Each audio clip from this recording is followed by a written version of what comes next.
저희들이 가진 연구뿐만 아니라 최근에 이제 많은 그 연구자들이 발표한 거에 의하면 비타민 D가 결핍되어 있을 때, 특히 이제 임신 중에 결핍되어 있을 때 태어난 아기들이 그 2세 아이들이 아토피비염에 걸릴 찬스가 더 높아진다라는 것들을 상당히 여러 개 데이터를 내고 있습니다. 특히 우리나라에서도 출생 코호트라는 걸 가지고 증명을 해보니 실제로 애들이 아토피비염 생길 찬스가 높아집니다.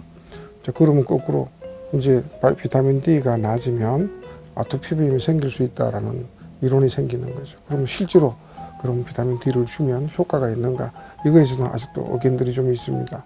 그렇긴 하지만 일부에서는 비타민 D를 충분히 잘 공급했을 때 상당한 효과를 볼 수 있다라는 자료들이 나오고 있고요. 그러면 이론적으로 떨어지면 생기고 줬더니 좋아진다. 그런 결과니 실제로 산모들한테나 아기들한테 비타민 D를 충분히 공급을 하게 되면 효과를 보는 애들이 있을 거다. 그런 결과들이 실제로 우리가 진행되고 있고 치료에서도 적용을 하고 있습니다. 그래서 무조건 비타민 D를 충분한 정도의 농도를 가지고 있는 사람들한테 줬을 때 효과 있는 건 우리가 모릅니다. 그렇지만 우리나라 산모나 애들이 임신 중이나 출생 후 한 1세 때까지 한 70% 애들이 비타민이 결핍에 들어가 있어요. 아마 그게 우리 생활 환경이랑 북구라는 지역, 북반구라는 거, 그다음 우리 피부에 백인들보다는 훨씬 더 검은 피부라는 거, 이런 것들이 다 영향을 미쳐서 나오는 결과이기도 하고, 그다음에 우리가 먹는 식습관 이런 것들이 영향일 거라고 생각을 하는데, 그런 것들이 어쨌든 굉장히 떨어져 있기 때문에 그렇게 떨어져 있는 부분에 대한 영향력은 우리가 주었을 때 그게 아토피비염을 전부를 치료하지는 못하지만 상당히 호전되게 하거나, 비타민 D가 면역 조절 능력들이 있어요. 실질적으로 알레르기 질환을 다 순식간에 없애는 건 아니지만 분명히 면역을 증강시켜서 그 다음에 알레르기 질환을 갖다가 감소시킬 수 있는 영향력을 발휘합니다. 그래서 분명히 직접적인 치료제뿐만 아니라 보조제로서도 충분한 효과를 보일 수 있다라고 생각합니다.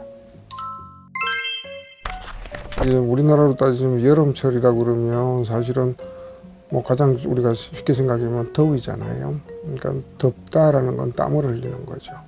땀을 흘린다 그러면 땀 자체가 노폐물이거든요. 그렇기 때문에 아토피 피부염 아이들은 거꾸로 얘기하면 굉장히 민감한 피부라고 얘기를 할 수 있죠. 그러면 그 땀 자체도 우리 피부를 자극을 합니다. 자극을 하면 가려워지면 긁으면 아토피 피부염이 악화가 되고, 그럼 이제 이걸 우리가 악순환에 들어간다 그러는 거죠. 그런 거를 그러면 막아주지 않으면 아토피는 계속 반복되기로 나빠지거든요.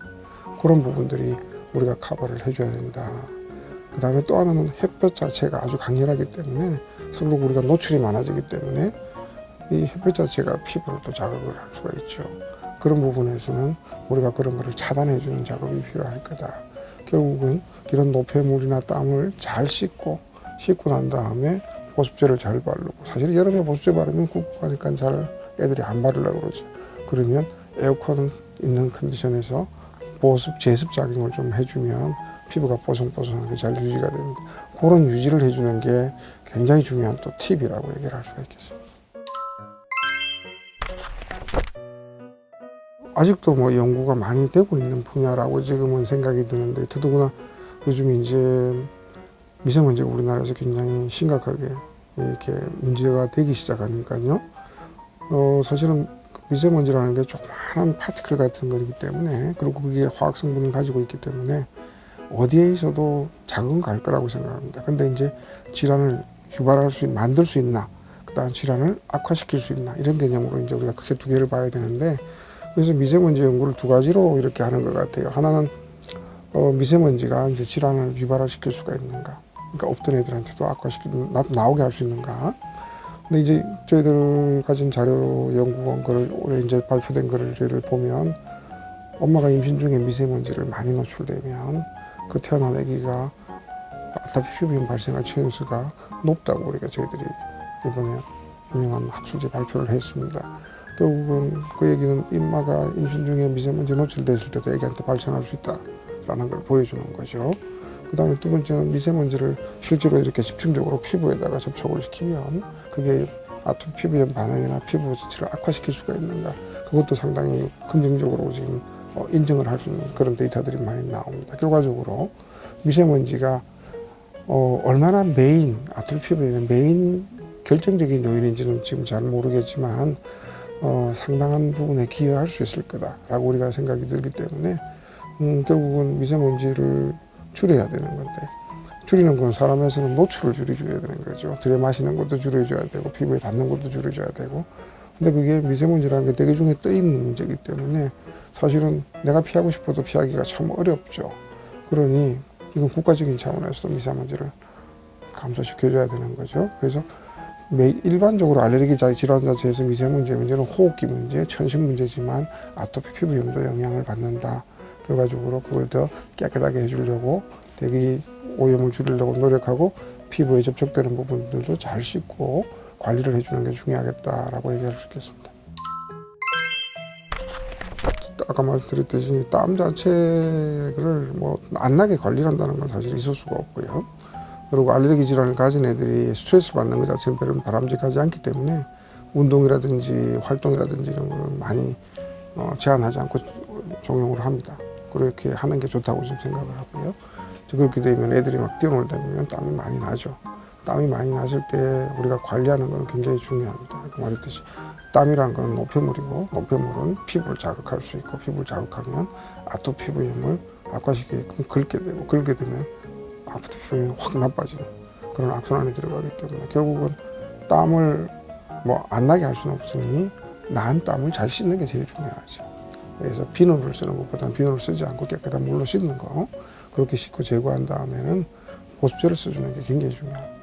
그럼 여름에 더운데 보습제 어떻게 쓸 거냐 굉장히 어렵죠. 애들도 싫어합니다. 보습제를 잘 쓰고 그 다음에 제습을 하는 컨디션으로 넣어주는 거죠. 제일 좋기는 선풍기를 이용한다든가 에어컨을 이용해서 습기를 낮춰주면 피부가 굉장히 좋아집니다.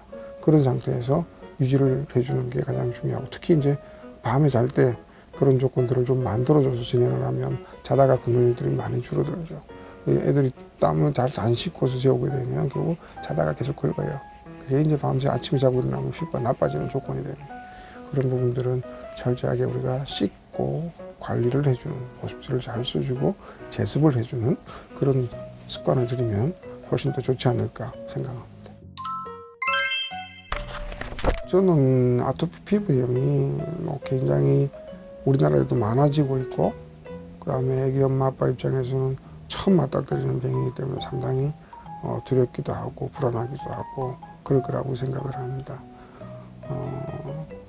그렇지만 이 병이 우리가 극복 가능한 병이고 조절 가능한 병이고 그렇기 때문에 너무 두려워하지 마시고 조금만 더 이렇게 어떤 인터넷이나 아니면 내가 가지고 있는 개인적인 정보만 이렇게 얻으려고 하지 마시고, 필요하면 병원이나 이런 데서 소개하는 그런 치료 원칙이나, 요즘은 이런 관리 시스템이 잘 돼 있어요, 국가적으로.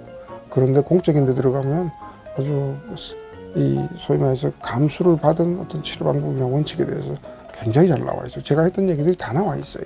단지 그걸 믿고 하지를 못하는 거죠. 그래서 엄마 아빠들이 그런 신뢰할 만한 그런 자료를 가지고서 아마도 애기한테 적용을 한다면 아마 상당한 숫자가 쉽게 좋아질 거라고 생각합니다.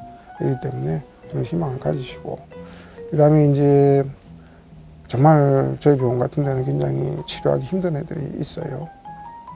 그런데 그럼에도 불구하고 걔네들도 왔을 때 제가 볼 때는 10명이면 한 7, 8명은 의외로 굉장히 쉽게 치료가 돼요. 물론 당장 다 없어지는 건 아니지만 정말 우리가 의학적으로 치료하기 힘들다, 영어로 이제 인트랙터블하다라고 하는데 그런 정도까지 가는 애들은 많지 않아요.